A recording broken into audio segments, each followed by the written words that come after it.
Sveta petka pomaže svima.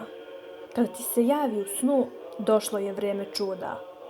Ova svetiteljka je velika zaštitnica žena, pa joj se mole i praznuju je i one koje imaju i one koje nemaju većih problema. 27. oktobar je dan kada Srpska pravoslavna crkva praznuje dan posvećen prepodobnoj Mati Paraskevi, u narodu poznat kao Sveta petka. Žene smatraju da je Sveta petka njihova zaštitnica. Kako bi bile u njenoj milosti, ženama se savjetuje da na dan ove svetiteljke ne rade teže poslove. Zbog velikih čuda koja su se dešavala na dan Svete petke, kao što su iznenadna ozdravljenja, mnogi čekaju upravo taj dan da odu u crkvu i upale sveću za bolesne, sa iskrenom nadom u srcu i željom za pomoć blagodarne svetiteljke. Osim što je poznata po pomoći pri ozdravljenju, Sveta petka zna i da opomene one koji greše.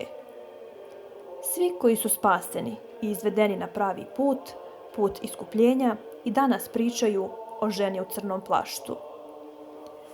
Jedan oficir JNA i tada član neprikosnovene partije zatečen je na kolenima na podu Beogradske kapelice, udubljene u steni ispod zidina Kalemegdanske tvrđave, posvećene Svetoj petki.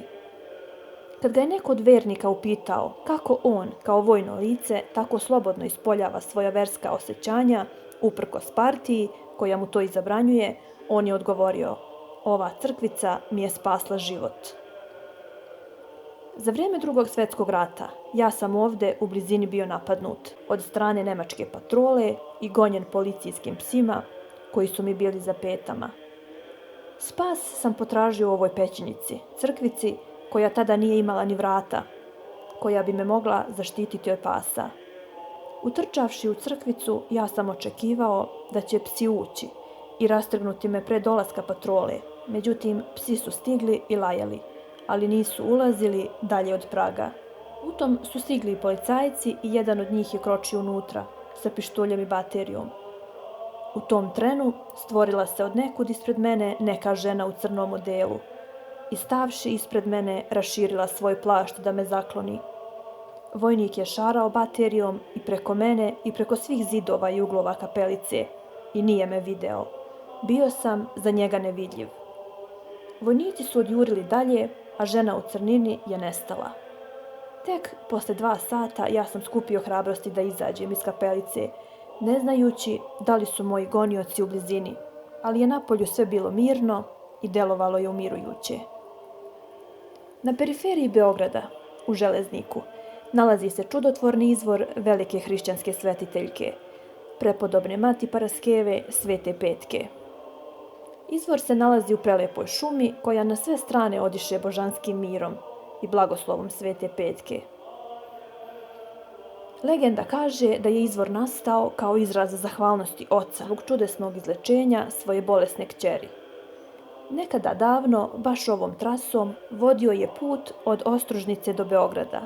Bogati i ugledni trgovac ovim putem često je svoju kćer, slepu od rođenja, vodio kod lekara u prestonicu.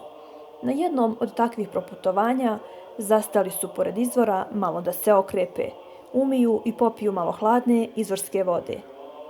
Sljedeće jutro, posle buđenja kroz plač, devojčica je uzviknula da vidi svetlost. Tu noć u snu trgovcu se javila Sveta petka. Kao znak zahvalnosti, na tom mestu bogati trgovac je uredio izvor i postavio mermernu ikonu Svete petke. Prema predanju, čudotvorni izvori Svete petke nastali su prilikom prenošenja njenih svetih moštiju iz Carigrada preko Srbije, dalje putem za Rumuniju do grada Jaši. Na svim mestima gde je povorka zastala da prenoći, nastao je čudotvorni izvor sa svetom i lekovitom vodom.